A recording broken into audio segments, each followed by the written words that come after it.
Genel meselelerle alakalı değerli arkadaşlar, biliyorsunuz bir af meselesi gündemde. Seçimlerden hemen önce Milliyetçi Hareket Partisi Genel Başkanı Sayın Devlet Bahçeli ülkede bir affa ihtiyaç olduğunu, dolayısıyla bir affın çıkması gerektiğini ifade etti. Biz de zaman zaman meseleyle alakalı hususları gündeme getiriyoruz, görüşlerimizi. Seçimden hemen sonra da geçtiğimiz gün Sayın Bahçeli tekrar bunu ifade etti. İktidar partisi ise artık Cumhurbaşkanlığı kabinesi diyelim, bu konuyla alakalı gündemlerinde bir affın olmadığını ifade ettiler. Bu vesileyle biz affa yönelik görüş ve değerlendirmelerimizi dile getirmek istiyoruz. Değerli arkadaşlar, bizim affa yönelik ilkesel yaklaşımımız, devlet eğer bir af çıkaracaksa kendisine karşı işlenen suçları affetme yetkisine sahiptir. Yani bu anlamda siyasi olarak nitelendirdiğimiz kendisine karşı işlenmiş suçları affetme yetkisine sahiptir. Bir başkasının bir başkasıyla ilgili işlemiş olduğu suçun affedilme yetkisi devlete ait değil, mağdur olan insanlara aittir. Bizim ilkesel olarak yaklaşımımız bu şekildedir. Eğer söz konusu olan başka insanların başkalarına karşı olan suçlarla alakalı affı ise o konuda mağdur aile, kişi ya da kurumun yetkili kılınması gerekmektedir. Devletin belirlediği, belki sivil toplum kuruluşlarının da işin içerisine girdiği, onların o mağduriyetini tazmin etme ya da diyetini ödeme şeklinde makul ölçüler içerisinde hem inançtan hem de örfi hukuktan kaynaklanan bu teamüller uygulanırsa o zaman af ifadesi maşeri vicdanı yaralamaz. Toplumsal vicdanı yaralamaz.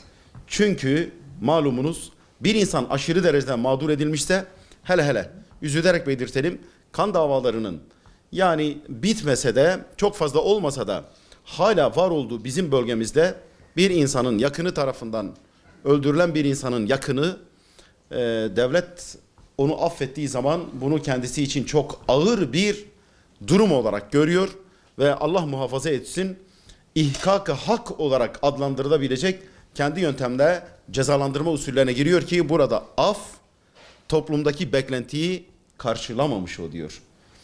Bir diğer husus ise özellikle devletten bakan yönü, biliyorsunuz değerli arkadaşlar, yakın geçmişte üzülerek belirtelim, devlet terör örgütleri tarafından neredeyse yönetilir hale gelmişti. Hem FETÖ olarak ifade edilen Fethullahçı terör örgütü hem de Ergenekon terör örgütü olarak devletin kayıtlarına geçen ya da 28 Şubatçı zihniyet, darbeci gelenekler devletin idaresinde etkili olmuşlardı.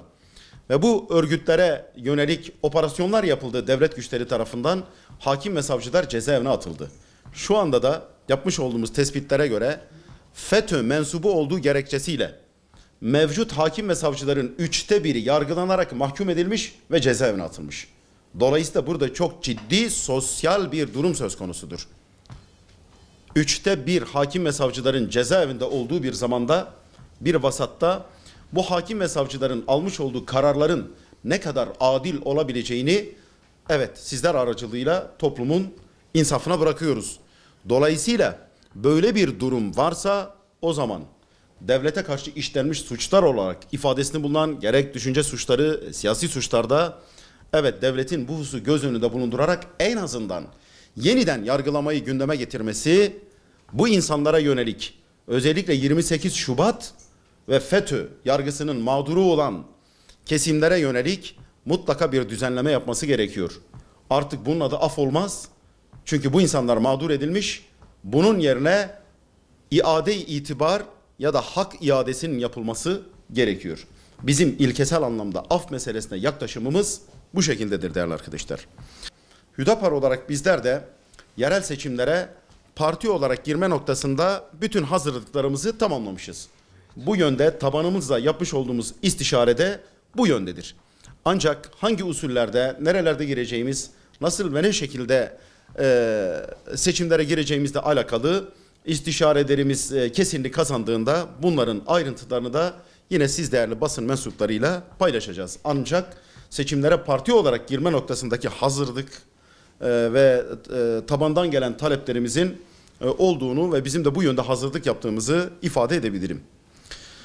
Sayın Cumhurbaşkanı geçtiğimiz günlerde 100 günlük eylem planı açıklamıştı değerli arkadaşlar. Bunların bir kısmını önemsemekle birlikte bir kısmının eksik olduğunu özellikle ifade etmek istiyoruz.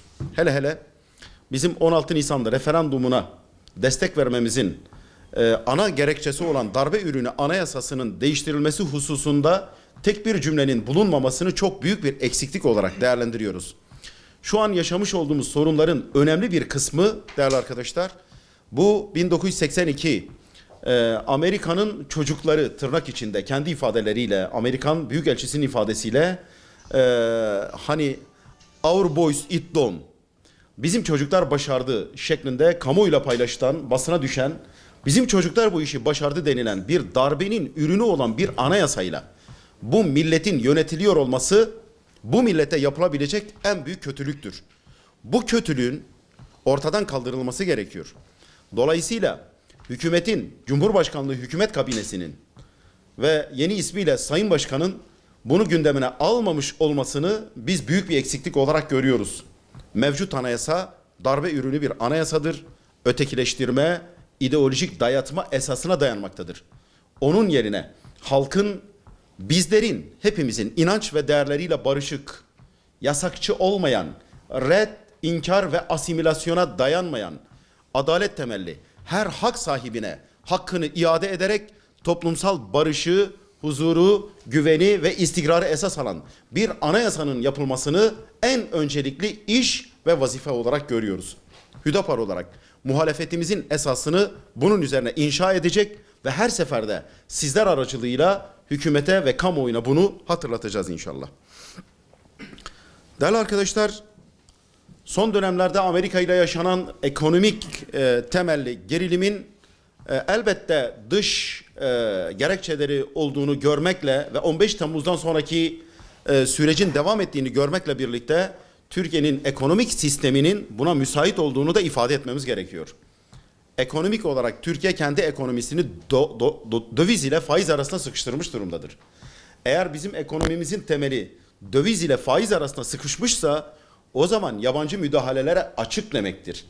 Yabancı müdahalelere açık olan bir ekonomi sistemi üzerinden yabancılarla girişilecek olan bir kavganın ceremesinin vatandaşa çıkacağını öngörüyoruz ki netice itibariyle böyle olmuştur.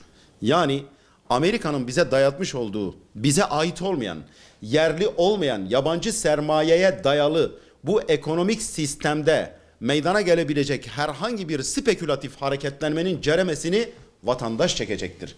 Dolayısıyla kendi ekonomik sistemimizi yerli hale getirmeden, bu millete, bu halka ait hale getirmeden bu tür gerginliklerin yaşanmasını doğru bulmuyoruz.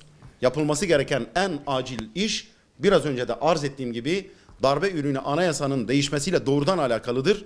Hem siyasi hem de iktisadi sistemimizi yerli hale getirmek, dışarıdan yapılacak spekülatif müdahalelere açık hale getirmekten uzaklaştırmaktır.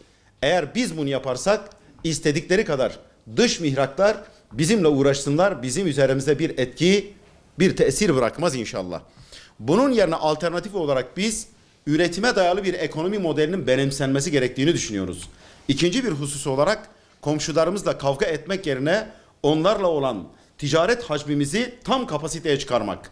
Söz gelimi İran'la şu anda 35 milyar dolar olan ticaret hacmimizi 150 milyar, 200, 300 milyar dolar tam kapasiteye çıkardığımız zaman ekonomimizi önemli oranda yabancı sermayeye mahkum olmaktan çıkaracak, dolayısıyla dışarıdan yapılacak olan müdahalelerden etkilenmeyecek bir boyuta getireceğiz. Bu bizim elimizde olan bir şey. 15 Temmuz gibi bir felaketin yaşanmasından sonra ekonomimizin bağlı olduğu batı sistemi açık seçik, ayan beyan bize yönelik düşmanlığı ortaya çıktığı halde bunun değiştirilmemesi ısrarını biz anlayabilmiş değiliz değerli arkadaşlar. Bu vesileyle biz sizler aracılığıyla Cumhurbaşkanı'na, Sayın Başkan'a, Cumhurbaşkanlığı Hükümet Kabinesi'ne hem darbe anayasasının değiştirilmesinin mutlaka acilen gündeme alınması hem de bize dayatılan 90 yıldan beridir bize dayatılan bu siyasi ve iktisadi tasarımların yerine yerel tasarımlarımızın hakim kılınması, inşa edilmesi gerektiğini kendilerine sizler aracılığıyla hatırlatıyoruz. Dış politikayla ilgili Türkiye'nin, üzülerek belirtelim, ciddi bir ilkeli duruşu yoktur. Şu an Amerika ile yaşanan gerilimde de durum bu. Vatandaş Amerika ile yaşanan gerilimde bir sonraki gün ya da bir sonraki hafta Amerika ile tekrar kol kola girilemeyeceğinin garantisini veremiyor. Çünkü daha önce Rusya Devlet Başkanı Putin'le düelloya girdik neredeyse. Savaşın eşiğine geldik, sonradan Putin'le dost olundu. Daha önce yine Irak Başbakanı Haydar İbadi ile yapılan tartışmaları biliyoruz. En sonda Irak Kürdistan bölgesindeki referandumla alakalı Sayın Barzani'ye yönelik hükümetin ortaya koymuş olduğu anlayış ortada. Ama gelinen aşamada hem Sayın Neçirvan Barzani'nin AK Parti kongresine davet edilmiş olması hem de kavgaya tutuştuğumuz insanlarla tekrar dost ve arkadaş olunması şu anda Amerika ile yaşanan gerilimden sonra bir dostun olmayacağının garantisi de kamuoyu ve millet tarafından görülmüyor. Dolayısıyla dış politikada bir istikrarın olması gerekiyor. Bir noktamızın, sabit bir noktamızın olması gerekiyor. Biz dış politikada bu ilkeli duruşun sergilenmemesini Hüdapar olarak büyük bir eksiklik olarak görüyoruz. Bundan hareketle yanı başımızda en fazla ceremesinin Urfaların çektiği bu Suriye meselesinin daha önceki süreçlerde de ifade ettiğimiz şekliyle mutlaka siyasi olarak çözümlenmesi ve barışla noktalanması gerektiğini düşünüyoruz. Türkiye, İran ve Rusya'nın üçlü mekanizmayla içine girmiş olduğu Astana süreçlerinin devam etmesi ve mutlaka inisiyatif alarak oradaki insanların, halkların hak talebinde bulunan her türlü dini, milliyeti, aidiyeti ne olursa olsun her türlü insanın hak taleplerini de göz önünde bulunduracak bir siyasi sistemin mutlaka Suriye'de inşa edilmesi gerekiyor. Burada hem Rusya hem İran hem de Türkiye aktif rol almalı. Suriye'nin toprak bütünlüğü içerisinde ama her türlü kesimin hak taleplerini göz önünde bulunduran ve onların haklarını kendilerine iade eden bir siyasi süreci nihayete erdirmelidir. Bu kapsamda önümüzdeki günlerde Astana sürecinin devamı niteliğindeki 3. görüşmenin, Tahran'da yapılacak olan 3. görüşmenin önemsenmesi gerektiğini düşünüyoruz. Sayın Cumhurbaşkanı'nın da buna katılacak olması, Rusya Devlet Başkanı Putin'in Tahran'a gidecek olması, bu üçlü mekanizmanın artık bu konuda nihai ve kalıcı bir barışın sağlanması konusunda son kararlarını vermesini de bekliyoruz. Zira bunun ceremesini en fazla Urfalılar olarak bizler ve takip eden süreçte elbette bütün Türkiye çekmektedir.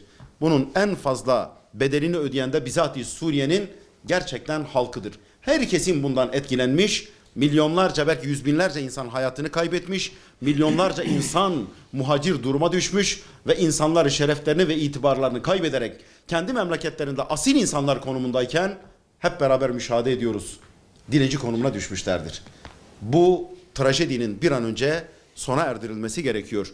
Her türlü yaşanmışlığa rağmen bunun siyasi olarak çözülmesinden başka bir seçenek biz bilmiyor ve tanımıyoruz.